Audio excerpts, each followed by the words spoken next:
Nupising senmitlon parabama tamdata chawkhatpada mangjil thaba khunai amo oigani haiba pali belengak asigi wakhalol ga loinana pangthokke khanba thaba khudingmak thawai buyaurabadi pukning musanglabadi mai paktaba leite haiba moirang thamna pokpidagi hamam ongbi mala debina mahak masada natana laikai gi thabak sufam nompham khangdana leiramba leisabi maza tara romosu thabak piduna MS Mala Food Processing and Making Center ama chalaiduna lamdamasigi miyamna yamna pamna sanariba asa athaki polam kaya puthokna bahana hori hiramasida akhoi special correspondent Gyanesor Yumkhaibamdagi pauda mama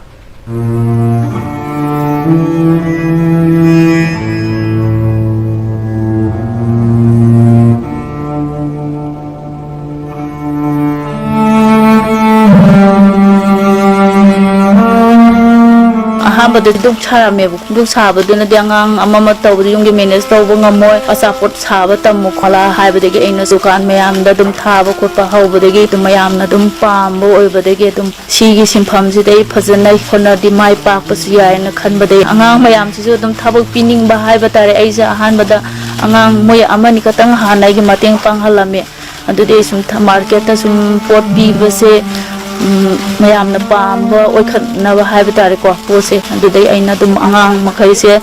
dimal helapade angang singje moi tare nipan se dum thabak picture ba hai tare malana hariba food center si kari karam wakhalundagi chalere kibino haibigi matangda mahaki wafum kaya fongdor asigi simpam se haudong na khona pada adoki mati wai aina ahan ba harpa matam punsi da tawda ba thabang ni haise tong lobi le ba ta salagai haibi khulle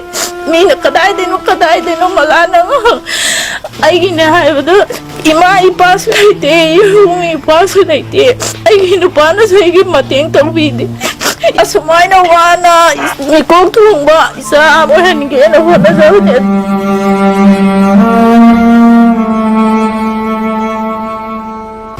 Mahaki food processing center asida nomugi kusumal da leremliba nupi masa singna karam ba makhalgi kanabasing piri habigi matangda fongdorokiba wafamsi aise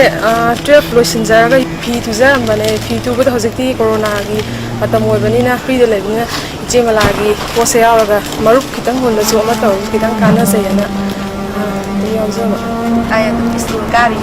ten ka do da no magi dum piye sa sa ma tina si magi ne malai sa da pa sa phong na mai kai dum lai ning mo ko pa le su ko ma dai hai dre adu mai si chat pa na dum ai kai lai ning mo ko pa do dum oi de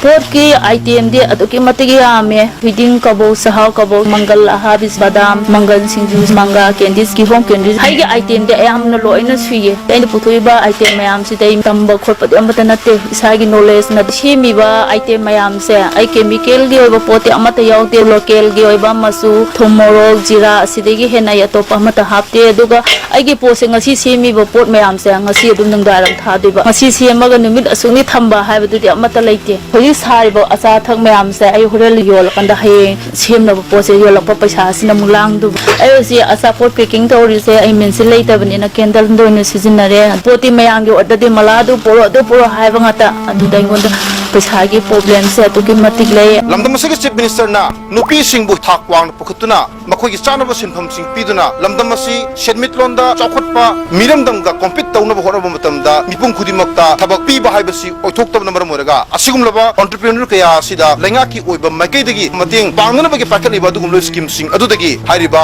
Mala Food Processing and Making Center asida karigum mating piba taragadi malana ningjariba maki center asi hena paktok soktok padana tana lamdam asigi thabak subum nabum khangdra leiriba miwe kaya busu thabak piba iramdam gi news food kaya sibo hena mapalom da sak tak pada dugumlaba chawru mating am oigani haibsi masi hari fomasida laksam matamda thena jaba dugumlaba wafamne ISTV news kidamak Gyanesor Yumkhaibam Thamna Pokpi Moira